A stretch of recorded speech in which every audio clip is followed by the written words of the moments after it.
Jumpa lagi, kita akan merenungkan kebenaran firman Tuhan di dalam Keluaran pasal 20 ayat 3 sampai ayat yang kelima.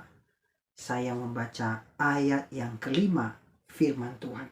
Jangan sujud menyembah kepadanya atau beribadah kepadanya, sebab aku Tuhan Allahmu adalah Allah yang cemburu, yang membalaskan kesalahan bapa kepada anak-anaknya, kepada keturunan yang ketiga dan keempat dari orang yang membenci aku. Saudara, perenungan firman Tuhan hari ini di bawah tema Allah yang cemburu.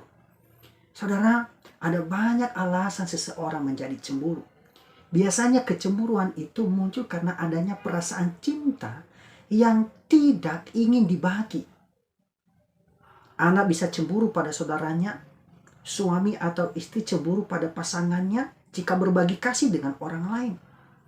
Orang tua bisa cemburu dengan para menantu karena mereka dianggap mengambil orang yang dicintai dari kehidupan orang tua. Ada akibat dari kecemburuan itu, beraneka ragam. Ada yang menunjukkan sikap yang tidak bersahabat, ada yang marah, bahkan ada yang mungkin tega melakukan perbuatan yang sangat keji. Saudara yang dikasih dalam Tuhan Yesus Kristus, hari ini kita belajar bahwa Allah juga cemburu. Namun dasar kecemburuan Allah berbeda dengan manusia. Jika manusia cemburu dalam keberdosaannya, sebaliknya Allah cemburu karena kekudusannya. Allah tidak menginginkan umatnya tidak setia atau menyembah yang lain dalam hidup mereka. Akibatnya adalah bahwa Allah akan mendatangkan hukuman. Tidak hanya bagi seseorang saja, bahkan bagi keturunan yang ketiga dan keempat. Saudara,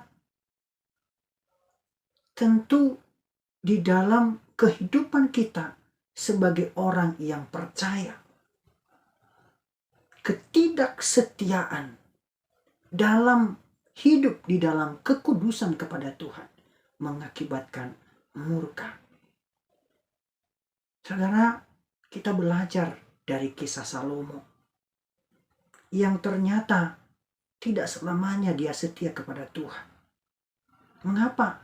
Karena pernikahannya dengan perempuan-perempuan negeri asing. Ia menyembah Allah-Allah mereka. Maka Tuhan murka kepada Salomo. Tuhan mengoyakkan kerajaannya. Dan akibat selanjutnya, kerajaan Israel menjadi terpecah pada masa generasi berikutnya.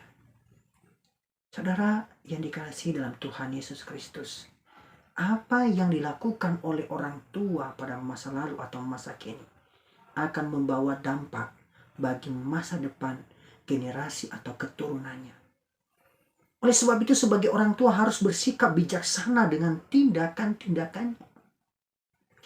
Jika pada masa lalu atau masa kini telah mendua hati di dalam ibadah, menyembah hal-hal lain selain daripada Allah, tidak menyembah Allah dengan setia, maka akibatnya tidak hanya sendiri yang merasakan, tetapi sampai kepada anak cucu, sampai kepada generasi keempat pun akan dimurkai oleh Tuhan.